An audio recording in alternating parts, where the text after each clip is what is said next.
Terminali juhatuse liige Raido Raudsepp, kui siin Nõo tee ristis seda tanklat kavandasite ja avasite.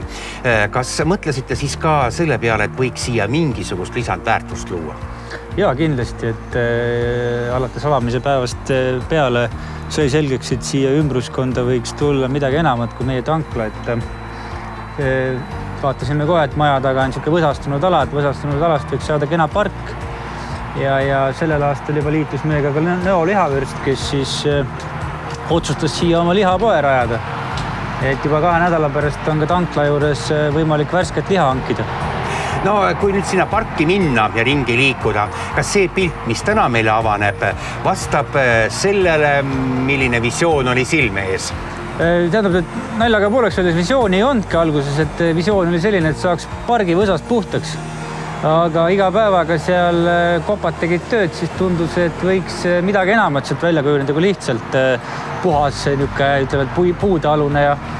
Ja siis juba kaaslasime sinna saemehe ja nüüd on lapsed joonistasid sinna joonistusi ja tuleb ka laste mänguväljak veel eraldi, et ma arvan, et me kujutagi täna ette see, mida võib aasta pärast siia veel tulla, et võib-olla välijõusaal, nii edasi, et kuidas need mõtted tekivad.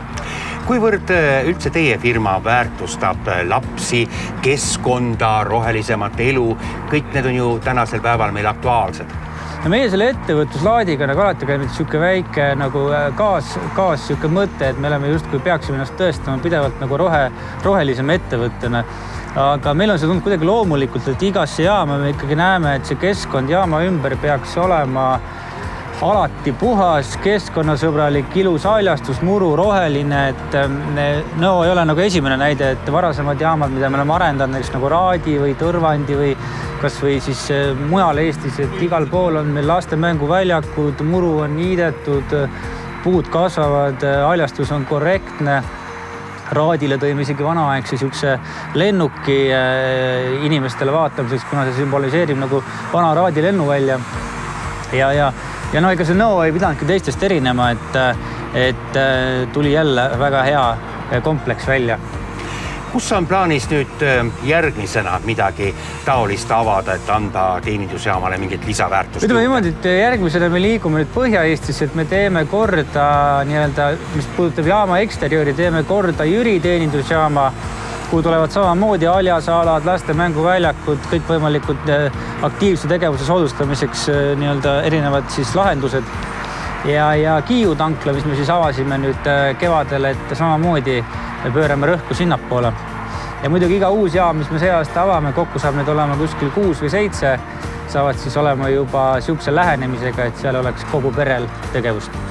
No täna seda juttu ajame 1. juunil, rahvusvahelisel lastekaitsepäeval. Ma tean, et teil on veel üks meeldiv üllatus varuks lastefondile. Kuidas sündis idee keset koroonakriisi hakata lastefondile raha koguma? Ütleme nüüd, et lastefondiga oli asi väga lihtne. Me otsisime selles kriisi olukorras võimalust, et toetada nii riiki kui selle häid kodanikke ja jõudsime nagu arusaamisele, et meditsiini valdkond on see, mis võib-olla vajas kõige enam meie tähelepanu. Ja kes meil ikka järele tulevad lapsed. Ja ülikooli kliinikumi lastefondi toetada on alati väga südamelähendale, meeldib meile. Kuivõrd teie firmas väärtustatakse lapsi, peret?